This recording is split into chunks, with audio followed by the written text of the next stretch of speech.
This podcast is brought to you by Podcast Nation.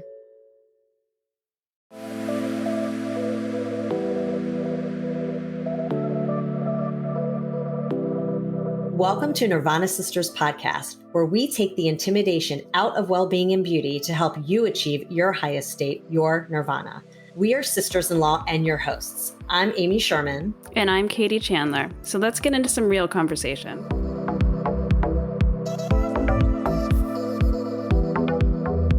Now, you had mentioned earlier, well, I guess I had mentioned earlier my cholesterol, but you had mentioned that cholesterol and hormones are related. And I would love to talk about that a little bit. Yeah. So a lot of times your body will, first of all, cholesterol, the vast majority of it your body makes. It's another one of those things, very critical. You need it for healthy cell walls. You would die without it. So cholesterol is so important. Your body makes most of it. Very little of it you actually get from food. So the whole idea of don't eat eggs because of the cholesterol, please, anybody who says that to you, ask them where they learned that and if they've studied thousands of hours of nutrition, because they probably haven't. So this is really important to know. What you're eating impacts your cholesterol if what you're eating is very inflammatory, right? So if you're eating a lot of those highly palatable foods, a lot of super processed foods, right? Then that's important. If you're exposed to a lot of toxic chemicals, a lot of my clients who, for example, work in like a hair salon, that's a lot of chemical exposure they have, right? So that could cause dysfunction there.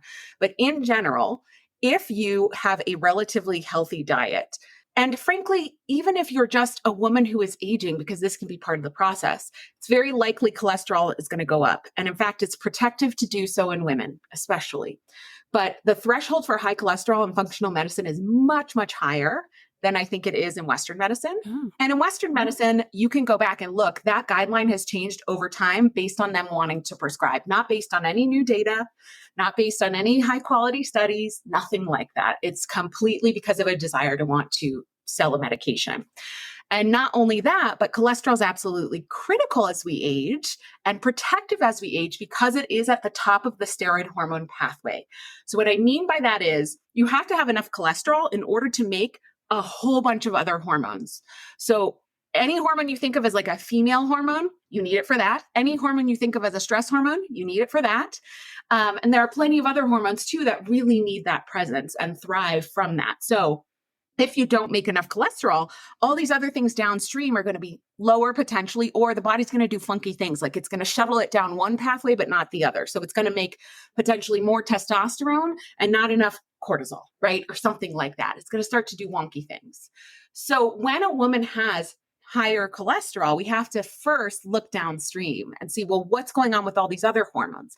Is there potentially an issue there? And perhaps a feedback loop where the body is saying, we're not making enough thyroid, like knock, knock, knock, we need more. So let's make more cholesterol, right? So that can often be something I see actually in women as they age, where thyroid is looking like it's being a little bit suppressed. I see cholesterol sometimes goes up. And that's, I think, part of what's happening.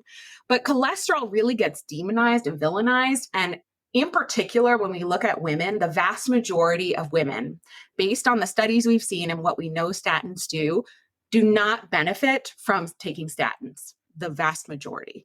And that is not medical advice. You have to make, anybody listening, you have to make the choice that is right for your body. But I would just really encourage you to truly go on PubMed, look at the literature, or talk to somebody like me who's looked at that literature, have the conversations so you can make a more informed choice to know if you're somebody who truly can benefit, or if you're somebody who has a downstream hormone issue or a liver issue, because that's a big part of it because of where cholesterol is made and how it's used. And those are the things that need to be addressed. Yeah. Do you have something, Amy? Because I have a lot. Yeah, you go. And then I have something I want to circle back on from earlier. Okay. But go ahead. So what you're saying is that if you do have like a hormonal imbalance, that could affect your cholesterol and cause it to go higher than it needs to be. And so instead of a doctor checking your hormones and they just hand you a statin, it's not necessarily going to fix the problem. Yes? Correct. Okay. And not only is it not going to fix the problem, there are a lot of potentially negative side effects if you stay on it long term. Yes, that sounds like me, like everything I've just realized. So isn't that funny? And I just was reading about a study, and this is just for the listener, regarding statins. It was a study that showed like they're very effective for people that are already deep into heart disease, like versus preventative. this study showed that if you took a statin preventatively, it added 4 days to your life. 4 days. That's it. Like, what? It's insane. Like, what's the point? So anyway, I digress. I just wanted to get that out there. Amy, what were you? Yeah. Oh, go ahead. There's a cool studies too that actually look at women and show it actually takes time off your life potentially. So, and this is the whole thing where women, and I mean female, right? Female sex physiology, very different than male when it comes to this. Interesting. Okay. So we could go Yes, on we and could. on, and like, we'll probably need you back for a part 2 because we have so many other things. But can we just talk to our listeners and give them some simple tips for hormonal balance that they can do right away? Like, obviously there's and all the other stuff we talked about, but like, what's some simple things? Yes. Okay. So first and foremost, protein, and more protein. So protein is your friend, and kind of how I've touched on a few times in small ways, but muscle, right? Muscle is the most beneficial thing for you to nourish and try to grow within your body. So high quality protein, and at least having 3 really high quality meals every day with at least 30 grams of animal-based protein. And yes, I am that specific that it's animal-based. Part of that is because... So not a shake with protein. We mean yes, meat, chicken, yes. fish. You know, you could do a shake that has a protein that's like, I use like a grass-fed beef isolate, but something that is a complete protein. By the way, collagen is not a complete protein, so it doesn't count towards that goal. But you could get a really high quality, truly animal-derived protein powder, and that could be okay for somebody. But it may not be as satisfying and satiating. But at least 30 grams of an animal-based protein, breakfast, lunch, and dinner. Okay. Really important. It's going to help with insulin regulation. It's going to help with hormone production. It's going to help with your appetite. It's going to help with so many things. Sleep potentially, like just so many things. So really important that you're getting enough protein in throughout the day. So that's key, first and foremost. Second of all, you need to be eating within an hour of waking up. This whole idea of depriving yourself of food and it's good if you wake up and you're not hungry is a lie. A healthy body wakes up and is hungry within about an hour of waking. That is a healthy metabolic response. And anytime we're talking about metabolic response, we're talking about healthy hormones. So that's really key. We want to be eating that first high protein meal within an hour of waking up, which means coffee, caffeine, even your matcha happens after breakfast, not before. I've been hearing that more often, and that's because of like cortisol spikes and things like that. Is that part of that as well? It can be, but it's also because it can dysregulate blood sugar. And it also can be used as a tool for appetite suppression, right? So a lot of women will use it so that they don't have to eat. And when you don't fuel your body when it really needs it, after it's done a lot of hard work, restoring overnight, right? When you deny it that, it's not a good thing. Yeah.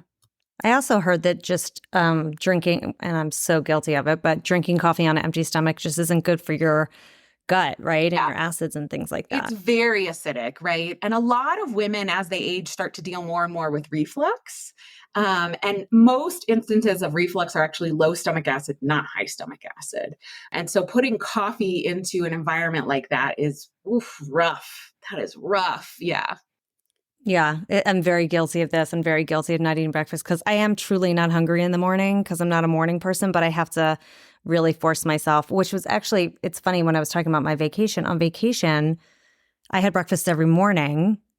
I mean, I don't know if I felt any different, but I was eating like a proper breakfast every morning, which was probably better. But I just, I got to work on that. Yeah. Kate's better at that than I am. Train your body too to do that. So if you're somebody who's coming from like where you are, Amy, you know, you don't have to jump right to that 30 grams of protein for breakfast. You could do something smaller, right? So a lot of my clients, and I also teach this to the women in my course, like you could do a small protein rich snack. So you could do, 3/4 of a cup of Greek yogurt with some berries within an hour of waking, right? And the ultimate goal is that over time through doing that, you start teaching your body because our body is really smart and it wants to be on that rhythm. It actually wants to be on a rhythm with the sun if we're getting very technical. So when you are waking up, you're exposing yourself to sunlight, your body is going to start to know, oh, okay, I'm going to be hungry here soon and I'm going to get fuel soon. I'm going to get nutrients soon. And I like that. And so you're going to start to actually prime that appetite and make that a part of your regular life. Yeah, I think for me too, I get lazy and I don't want to make anything. So like, but to your point, like I have hard boiled eggs all the time. So like I could just eat that. I always just try to find things that I can grab because I don't necessarily feel like spending the time to make anything. But yeah, that's a very good thing to remember. And actually, now that I'm thinking about it, I was eating like a nice proper breakfast, lunch, dinner, and I didn't find myself like hungry or craving any like snacks in between because I was probably very satiated. So it's almost like I got to force myself to eat even though I don't feel hungry. Yeah, definitely. 2 more tips that are really good. One is yes, cook please. your vegetables. Cook them. Stop it.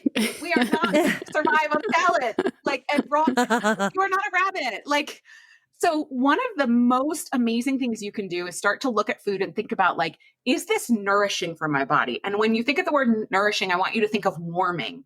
Is this warming my body? Because as we age, and this is borrowed from Chinese medicine, but as we age, our body cools off. But we also see that actually when we monitor our body temperature, we can sometimes see that happen over time. But if you're having slower digestion, right? If you're having hormone dysfunction, and you're a woman, you're likely having things slow down, right? Not get faster. So when we have things slowing down, we want to keep it warm. We want to keep it supple. We want to keep it moving, right? You're not going to do that by throwing cold things in your body all day long. So really, truly, first of all, ditch the freaking fiber powders. Like that is not most people's problem for the record. And a cup to 2 cups of cooked vegetables, lunch and dinner could change your world. Interesting. I love cooked vegetables, but yeah, but you have to like, you got to do it. You got to take the time to cook them and do it. Right. Or you could do like a chicken broth. What's it called? Like a chicken broth. Because that has protein, right? And it's warming. Like bone broth? You could, yeah. You know, I mean bone broth. Sorry. I meant bone broth. Too, of frozen vegetables. Like no shame in my game. Get the frozen vegetables. Like those are pre-cooked. Throw them in a pan. They'll heat up in 2 minutes. You're done. Yeah. Totally. Like easy. Yeah. Yeah. Okay. What's the next one? That's a really good reminder. Okay. The next one is you've got to get serious about your toxin exposure. Mm-hmm. And so many of us are trying to be really mindful of, for example, drinking enough water. And we're not paying enough attention to what's in our water, right? Or we're really mindful about getting into skincare and keeping our skin really nourished, but we're not paying attention to what's in our skincare. So it's time to really prioritize the things that I like to say, the things your body is going to absorb the most of that are either going into your body or staying on your body for a long time are really the things you want to prioritize first, replacing if it feels daunting to do this. And I really, really recommend, first of all, Brita's not enough. Your fridge filter is not enough. It's not enough. A whole house filter in many cases is not enough. You need a much higher quality water. Really important. And you also need better skincare products, friends. And there are easy ways to do that. So EWG, the Environmental Working Group, they have a fantastic app or a website called Skin Deep. There's also an app called Think Dirty, and there are a number of other apps. So you can play with the ones and find the ones you like, and you can go through everything you have and use when it comes to personal care and see where it rates and try to find upgrades. And then when it comes to water filters, there are a couple that I really like, but it depends a little bit on your water quality. So check your water quality. So ewg.org/tapwater, you can check and see what is in your water personally. And then you can choose a filter that's going to work the best for you. For example, there's fluoride in my water. So I want to filter that out because fluoride is a neurotoxin and damaging to our thyroid. And I have history of a thyroid issue. So I filter out fluoride, and that was really important for me. But I have clients who live places where they don't add fluoride to the water. So they wouldn't need something that had that extra capability. A quick mention, I wanted to say 2 things.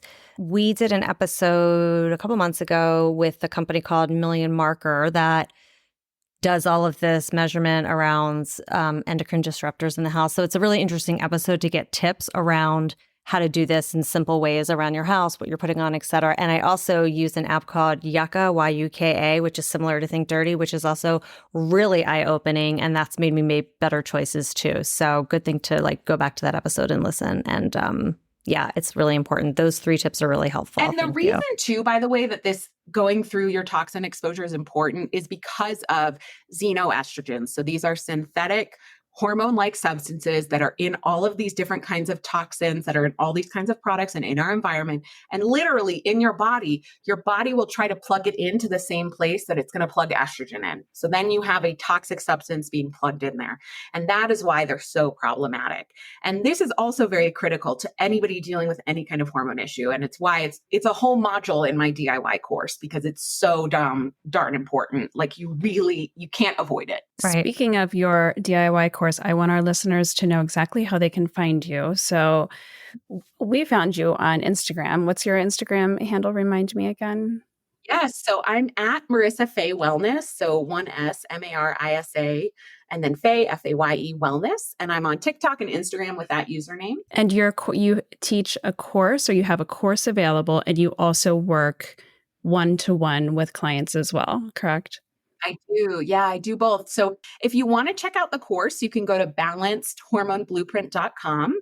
And if you want to learn a little bit more about me, I'm potentially working one-on-one with me, you can go to marisafaye.com. And also, just something special for anybody listening, I have a free training. It is over an hour long. So this is like jam-packed, and you can get lots of info and tips from here. But I have a free training all about 3 secrets to balanced hormones. And you can pick that up at bit.ly/hormone training. And because people have trouble with this, I'm just going to spell out the bit.ly. It's bit.ly/ and then hormone training. That's great. Is that off of your website as well? It's actually, I'm redesigning my website, which has been a months-long process. Yeah. So it will be there. It is not. Okay. But good to have the direct link. Yeah. So good to have that direct link. Yeah. We know all about building out that website. It takes time. So super quickly before you leave us, let's do our quick wrap session, because I'm sure our listeners are dying to know. What is your favorite wellness or beauty hack? I mean, my favorite hack is literally what you do on the inside takes care of the outside. So it really is hydration with good water and minerals. You got to add nutrients there, and these balanced meals that are really the cornerstone of what I do throughout the day. And then on top of that, really, I'm a huge fan of natural kind of medicinal skincare. So I lately have been using bee products on my face, and I'm obsessed with it. I feel like it's moisturizing and glowy and just so good. What is this bee product? Is that the brand? The brand is bee product? No, it's not. So actually what I'm using right now is a jar I got in Greece, but I do use, oh my God, what is the brand? Beekeepers Natural. So I do use a number of their products, but I really like to use like royal jelly, things that have like bee pollen ground up and in them, as long as you don't have an allergy to bees or pollen.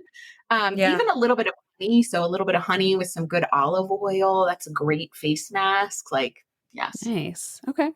All right. This next one, we called our 5-minute flow. You just got out of the shower and dried off, and Uber has pinged you. They're 5 minutes away.